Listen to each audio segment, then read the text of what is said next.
πρόσεξε, κατά μαχαίρι. Ναι. Αυτό είναι ελαφρύ κουτί, οπότε λογικά θα βγει στο έτσι, αλλά καλύτερα να το κάνουμε έτσι. Το δικό μου έτσι το έχω ανοίξει. Λοιπόν,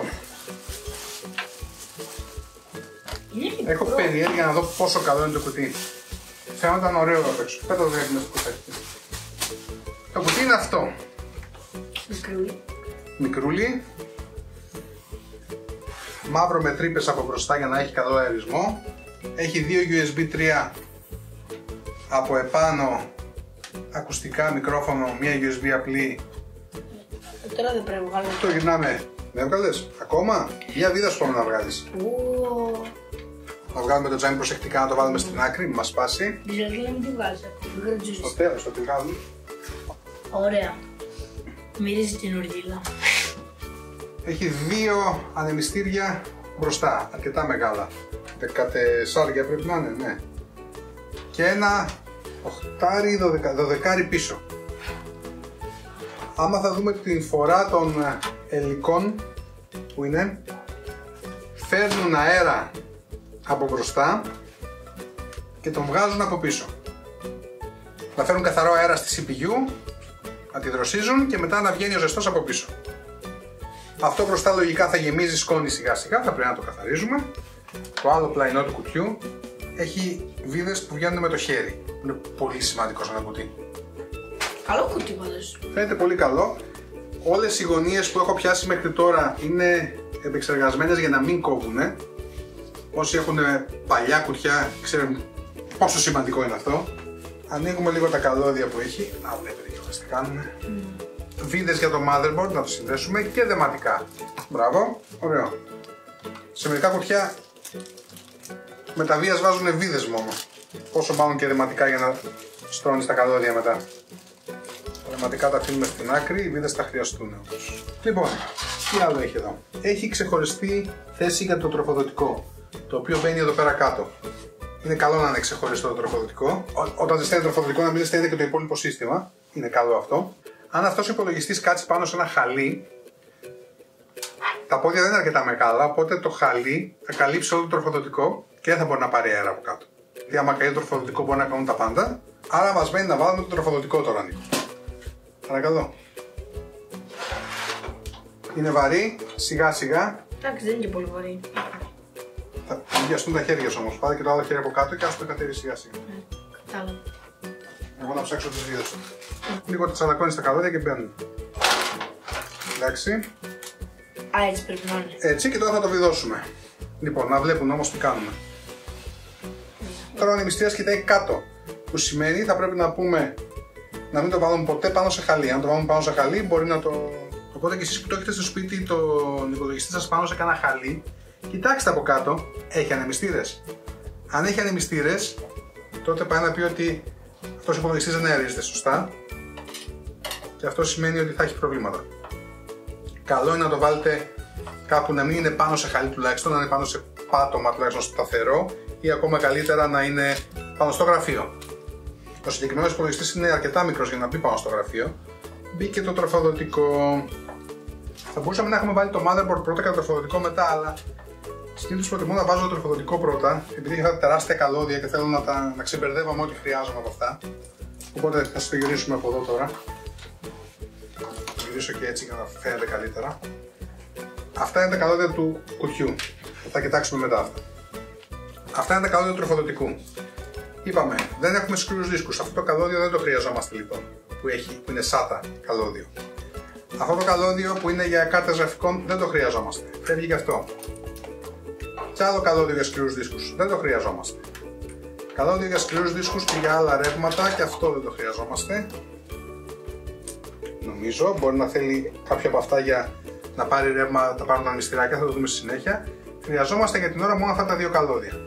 Οπότε όλα αυτά μπορούμε να τα συμμαζέψουμε λιγάκι, αφού πρώτα επαληθεύσουμε. Ναι, εδώ αυτό είναι το ρεύμα που θα χρειαστεί για τα ανεμιστηράκια του κουτιού. Αν θα δείτε το βίσμα του, θέλει να μπει σε ένα τέτοιο. Και εκεί οπότε έχουμε συνδέσει το κουτί, όλα τα άλλα καλώδια αυτά του τροφοδοτικού είναι περιττά. Τα μαζεύουμε όλα μαζί κάπου. Δεν φαίνεται όπως να είναι. Για να μην φαίνονται όπως να είναι, ναι. Παίρνουμε ένα από τα δεματικά και με το ένα από τα δεματικά τα δένουμε. Αφού τα δέσαμε, εδώ αυτός ο χώρος είναι κενός και άχρηστος. Μπορούν άνετα να μπουν εδώ πέρα μέσα και να μην φαίνονται καθόλου. Αυτά όμως θα χρειαστούν. Αυτά τώρα να το γυρίσουμε κανονικά. Έτσι θα είναι όρθιος ο υπολογιστής. Αυτό το μεγάλο θα πρέπει να μπει από αυτή την τρύπα για να φτάσει στο motherboard. Και το άλλο, αυτό εδώ το μικρό, θα πρέπει να μπει από αυτή την τρύπα. Αν χωράει τέλεια για να φτάσει στο motherboard. Επόμενο βήμα. Το motherboard είναι έτσι. Μπαίνει αυτή η πλακέτα πάνω στο κουτί, έτσι ώστε να μην μπαίνει σκόνη μέσα στο motherboard όταν το τοποθετήσουμε. Αλλά πρώτα πρέπει να τοποθετήσουμε αυτήν και μετά το motherboard. Παίρνουμε αυτό εδώ, το βάζουμε από τη μέσα μεριά σε αυτό το σημείο και το πιέζουμε μέχρι να κάνει κλακ. Και αυτό όπως κλασικά όλα που έχουμε βάλει μέσα στον υπολογιστή. Θα βάλω και εγώ μες στο κουτί πράγματα. Εσύ δεν βάζεις το motherboard. Αυτό πρέπει να μπει εκεί. Πού? Σε αυτό που βάλαμε τώρα. Πρόσεξε, πριν το βάλεις όμως, βλέπεις αυτό το καλώδιο που ενοχλεί. Το τραβάμε όσο μπορούμε να μην ενοχλεί και πρώτα θα το πας έτσι διαγώνια να μπουν πρώτα τα βίσματα μέσα εκεί. Έτσι. Έρχομαι από την άλλη μεριά να σε βοηθάω. Είναι λίγο βαρύ. Άμα σε δυσκολεύει, άστο σε μένα. Μόνο από εδώ μπορείς να πιάσεις προσεκτικά. Ευχαριστώ. Ωραία, το έχω. Τώρα... Δες τα βίσματα να μπουν. Πιο ψηλά πρέπει να πάει. Ναι, το κατάλαβα. Πιο ψηλά. Έτσι. Έτσι. Έχουν μπει τα βίσματα στη θέση τους. Το αφήνω. Άστο, ναι. Άστο. Ωραία. Το πάτησα για λίγο μέσα. Μπήκε. Λογικά τώρα. Τόσο εύκολα είναι. Έλα ρε. Άμα θα δούμε εδώ, βλέπουμε ότι κάτω το motherboard είναι το μεγάλο το καλώδιο. Ναι. Και το ενοχλεί. Οπότε με το χέρι σου πάρε και τράβα το καλώδιο από κάτω. Και αυτό θα κάτσει κατευθείαν κάτω στη θέση του. Τράβα το καλώδιο προς τα εδώ. Έτσι, ωραία. Έκατσε. Τώρα, για να δούμε ότι έκατσε καλά, πρέπει να δούμε τα σημεία που μπαίνουν οι βίδες. Αν φαίνονται από κάτω ότι έχει βίδες. Δεν έχει κάτσει καλά, έχει κουνηθεί από εδώ. Θα το βάλουμε ίσια. Θα δούμε ότι εδώ για παράδειγμα φαίνεται ότι από κάτω έχει αυτή την χάλκινη βίδα. Μάλλον είσοδο για βίδα. Το ίδιο και στην άλλη μεριά και εκεί και εδώ. Δεν υπάρχει λόγος να δείτε πώς βάζουμε τις βίδες. Ούτε θα βάλω τον Νίκο να τις βάλει, γιατί άμα μας πέσει καμιά βίδα μέσα στο motherboard θα την ψάχνουμε πόση ώρα. Και μένα μπορεί να μου πέσει βέβαια, αλλά... Υπάρχουν λίγες πιθανότητες. Όχι, μου έχουν πέσει πάρα πολλές φορές, απλά... ναι. Εντάξει, πάντως λιγότερες από ό,τι αν το έκανα εγώ. Βάζουμε πρώτα τις δύο ακριανές βίδες. Τη μία τέρμα εδώ και τη μία τέρμα εκεί. Έτσι ώστε θα σιγουρευτούμε ότι όλα έχουν πάει στο σωστό σημείο. Αν μπουν οι δύο ακριανές σωστά, τότε οι άλλες όλες βίδες θα είναι στη θέση τους και δεν θα χρειαστεί να κουνήσουμε άλλο το motherboard. Δεν είναι καθόλου δύσκολο πάντως. Πήγε και αυτή. Εγώ το έχω φτάσει μια φορά και το θυμάσαι μετά, δεν είναι τίποτα. Οι βιδούλες που θα χρησιμοποιήσουμε είναι τέτοιο στυλ συνήθως και όχι τέτοιο στυλ συνήθως. Ούτε τέτοιο πράγμα. Καταλαβαίνετε τη διαφορά, σαν να έχουν ένα σαν καπελάκι μοιάζουν. Ένα μαγνητικό κατσαβίδι είναι πολύ χρήσιμο εδώ πέρα για να μην κυνηγάτε τις βίδες μέσα στο κουτί, γιατί δεν χρειάζεται νομίζω να το πω, δεν κλείνουμε το κουτί και βάζουμε μπροστά τον υπολογιστή αν υπάρχει βίδα που τριγυρνάει μέσα, γιατί μπορεί να κάνει βραχικύκλωμα και να μας τα χαλάσει όλα. Αν υπάρχει βίδα που έχει πέσει μέσα και δεν μπορείτε να τη βρείτε, δυστυχώς τα διαλύετε όλα μέχρι να τη βρείτε. Γι' αυτό μαγνητικά κατσαβίδια. Και μακριά κατσαβίδια, να φτάνει μέχρι κάτω, χωρίς να χρειάζεται να χώνετε τα χέρια σας που συνήθως δεν θα χωράνε. Οι βίδες αυτές τελειώσαν. Το motherboard είναι σταθερό στη θέση του, μένει τώρα μόνο να το συνδέσουμε. Όπως το συνδέσαμε έξω, Νίκο, πρέπει να το συνδέσουμε μέσα τώρα.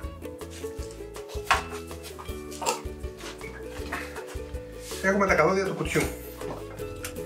Του κουτιού τα καλώδια είναι οι USB θύρες που έχει μπροστά και ο ήχος που έχει μπροστά και τέλος τα κουμπιά για να το ανοιγοκλίνουμε. Αυτό το μπλε καλώδιο θα πρέπει να πάει, φαίνεται, κάπου εδώ, κάπου εδώ. Φαίνεται. Ενώ τα άλλα θα πάνε πιο πέρα, άρα δεν θα μπουν από το ίδιο σημείο, που σημαίνει ότι τα λύνουμε και τα περνάμε ένα-ένα. Ας πάρουμε το μπλε καλώδιο πρώτα μόνο, τα άλλα να το αφήσουμε στην άκρη και θέλουμε να το περάσουμε αυτό το μπλε καλώδιο από εδώ ή ακόμα καλύτερα, για να φαίνεται ακόμα λιγότερο, Και πιο ωραίο. από εδώ. Αφού το περάσαμε από εδώ, θα σας το γυρίσω έτσι, μας φαίνεται, νομίζω έτσι φαίνεται καλύτερα. Καλά Θα φαίνεται. πρέπει να το συνδέσουμε εδώ.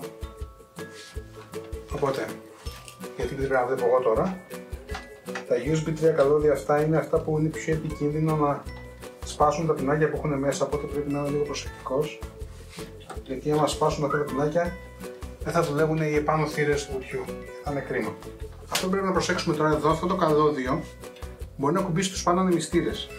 Γι' αυτό πρέπει να το βάλω προσεκτικά εδώ πέρα μέσα και να το δέσουμε έτσι ώστε ακόμα και να κουνηθεί ο υπολογιστής να μην χτυπήσει τους ανεμιστήρες πάνω και αρχίζουν και κάνουν θόρυβο. Άρα, περνάμε το δεματικό για να το δέσουμε τώρα για να μην το ξεχάσουμε μετά. Επόμενα καλώδια είναι τα δύο USB. Αυτά πρέπει να έρθουν εδώ. Άρα, τα περνάμε, έχει τρυπούλες, πολύ καλό το κουτί, έχει τρύπες παντού για να κάνουμε cable management. Και να μην φαίνονται και χάρη τα καλώδια. Αυτό τώρα το ένα που πέρασα δεν είναι το καλώδιο USB, είναι το καλώδιο ήχου, το οποίο μπαίνει εκεί πίσω όμως, καλά το έφερα. Ξέρω τώρα δεν φαίνεται πουθενά μάλλον. Το καλώδιο ήχου μπαίνει εδώ πέρα πάνω, το συνδέω, μπήκε. Φέρνω και το καλώδιο USB, USB θύρα είναι εδώ δίπλα και αυτή, μπήκε και αυτή. Και φτάνουμε σε αυτά που τα θεωρώ τα χειρότερα από όλα τα καλώδια, γιατί είναι πολύ μικρά, δεν μπορεί να δουλέψει υπολογιστής χωρίς αυτά. Είναι μπελάς γενικά. Πρέπει να βρουν μια λύση γι' αυτό. Το κουμπί που ανοίγει ο υπολογιστής συνήθως λέγεται Power SW. Θα βάλουμε πρώτα αυτό, που νομίζω ότι ξέρω που μπαίνει. Το που μπαίνει το κάθε τι από αυτά φυσικά το γράφει το motherboard, το οδηγίες του motherboard. Θα πρέπει να το δείτε. Εγώ τώρα θα το κάνω λίγο γιόλο, άμα δούμε ότι δεν παίζει θα κοιτάξουμε τις οδηγίες. Βλέπετε αυτό το μικρό πινακάκι, είναι, κάθεσε μπροστά στο φως Νίκο, είναι η διάταξη που πρέπει να βάλουμε τα πινάκια. Πρέπει να μπήκαν όλα αυτά, οπότε θα κάνουμε τεστ. Εφόσον μπήκαν, πρέπει να βάλουμε το καλώδιο του ρεύματος και αν πατήσουμε το power θα πρέπει να ανοίξουν όλα. Ωραία, εντάξει, έλα το καταπέρα. Και έχει και ωραία. Αυτό το πάνω το ανεμιστηράκι, δεν ξέρω αν φαίνεται. Το κάτω δεν κουνιέται. Βρίσκει καλώδια. Δεν τα τακτοποίησαν ακόμα τα καλώδια. Ξέρουμε ότι το κάτω δεν δουλεύει επειδή βρίσκει καλώδια, όμως θα το διορθώσουμε τώρα. Και είναι και δυνατά τα ανεμιστηράκια, δεν είναι? Δεν κάνουν θόρυβο και είναι δυνατά. Ναι, αλλά είναι πολύ δυνατά, είναι Λοιπόν, καλά. οπότε πρέπει να τακτοποιήσουμε λίγο τα καλώδια από πίσω. Ναι. Έχουν εδώ αυτά εδώ τα πραγματάκια. Αυτά είναι για να περνάμε από μέσα δεματικά και να σταθεροποιούμε τα καλώδια. Να τα δένουμε και να τα τακτοποιούμε. 4, δεν είναι 3, γιατί δεν είναι. Είναι πολλά, έχει κι άλλα πιο κάτω. Α, εντάξει. Λέμε ότι έχουμε τακτοποιήσει όλα τα καλώδια. Και να το αφήσουμε. Το ξανανοίγουμε μία να δούμε ότι δουλεύουν όλα σωστά και μετά κλείνουμε το κουτί. Βάλει και κάτω. Για πατά. Όπα. Δουλεύουν οι ανεμιστήρες όλοι. Πολύ. Και πολύ και πολύ. Εντάξει. Άρα τα χρώματα του κουτιού είναι αυτά, Εντάξει. Δεν αλλάζουν, Γιατί άσχημα είναι. Να το ξέρετε, άμα θέλετε να αλλάζετε τα χρώματα, το κουτί δεν μπορεί να το κάνει. Δεν μην θέλουμε και πολλά. Μιλάμε κουτί των καλό 20 και ευρώ και είναι πολύ καλό ποιοτικά. Μόνο αυτό είναι το μόνο το αρνητικό, ότι οι ανεμιστήρες δεν αλλάζουν τα χρώματά τους. Εντάξει, αλλά αυτό δεν είναι και τίποτα. Λοιπόν. Να αρχίσουμε να κλείνουμε το κουτί. Το πλαϊνό πάνελ πρώτα. Πίσω.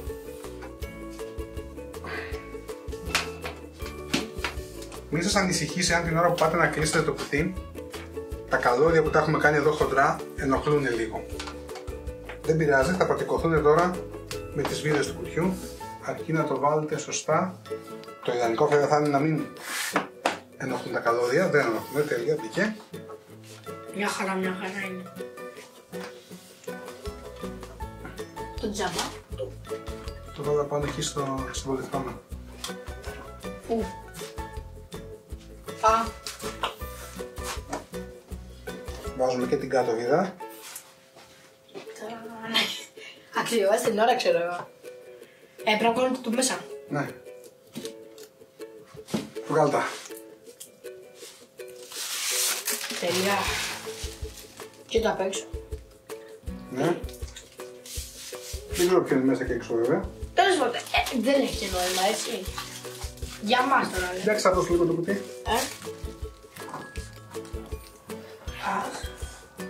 Εντάξει, το τζαμάκι ξέρουμε πώς να το βάλουμε. Δεν χρειάζεται.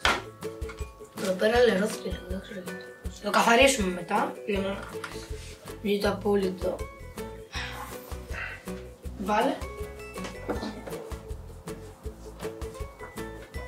Και το πατάμε, έτσι. Νομίζω έτσι φαίνεται ωραίο, παιδιά, Ναι, φαίνεται τέλειο και επίσης δεν φαίνεται καν ούτε και τζαμάκι. Ναι. Μόνο εδώ πέρα που γυαλίζει λίγο πάνω. Δες που είναι πόσο καθαρά είναι το τζαμάκι τελικά. Ναι. Το δείτε και από μπροστά. Αυτό το build όλο κόστισε γύρω στα 500 ευρώ και λιγότερα. Στην αρχή το είπες. Ναι, το ξαναλέω σαν επίλογο. Σε πειράζει? Όλα πώς λέω, ρε φίλε, το ξέχασε. Λοιπόν, αυτό το build κόστισε κάτω από 500 ευρώ. Σε χαμηλές ρυθμίσεις μπορεί να παίξει και παιχνίδια άνετα, δηλαδή σε 1080p με low settings τα παίζει νομίζω όλα τα παιχνίδια, ακόμα και τα AAA, τα καλά τα καινούργια. Αν μιλάμε μόνο για κανένα Fortnite ή κανένα Rocket League ή κανένα Minecraft, ίσως να το παίζει και στις υψηλές ρυθμίσεις. Όσο πιο χαμηλές, όσο πιο γρήγορα θα πηγαίνει, αλλά θα είναι playable σε ό,τι ρυθμίσεις το βάλετε. Για το AutoCAD που το θέλουν, θα δουλεύει τέλεια, έχει τον 5600 που έχει πολλούς πυρήνες μέσα, για τέτοιες δουλειές είναι ό,τι πρέπει. Για δουλειές γραφείου, office, word, για να δουλεύετε στο ίντερνετ, να κάνετε μαθήματα online με webex ή οτιδήποτε άλλο, είναι ιδανικός και είναι κάτω από 500 ευρώ. Οπότε όποιος θέλει ξεκινάει με κάτι τέτοιο, μαζεύει λεφτά και τα Χριστούγεννα που θα έχουν πέσει οι τιμές των καρτών γραφικών, παίρνει και μια καλή κάρτα γραφικών και έχει ένα σύστημα πολύ γερό, με πολύ καλό αερισμό όπως δείχνει, τραβάει και στέλνει αέρα πολύ καλά από παντού. Ναι. Για Micro ATX το κουτί χωράει άνετα και να δούμε και πόσο μεγάλη κάρτα γραφικών χωράει χωρίς να βρίσκει στους ανεμιστήρες. Λοιπόν, χοντρικά να σας πω ότι θα χωράει, ας πούμε, από την άκρη του τζαμιού μέχρι εδώ, 30 εκατοστά κάρτα γραφικών χωράει άνετα.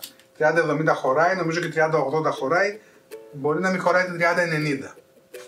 Έχει μείνει να κάνουμε το setup, να μπούμε στο BIOS, να διορθώσουμε τις ρυθμίσεις, να βάλουμε τα Windows, να βάλουμε προγράμματα. Αν σας ενδιαφέρει, πείτε το από κάτω να σας δείξω περίπου τα βασικά πράγματα που κάνουμε με BIOS και πώς σετάρουμε τα Windows.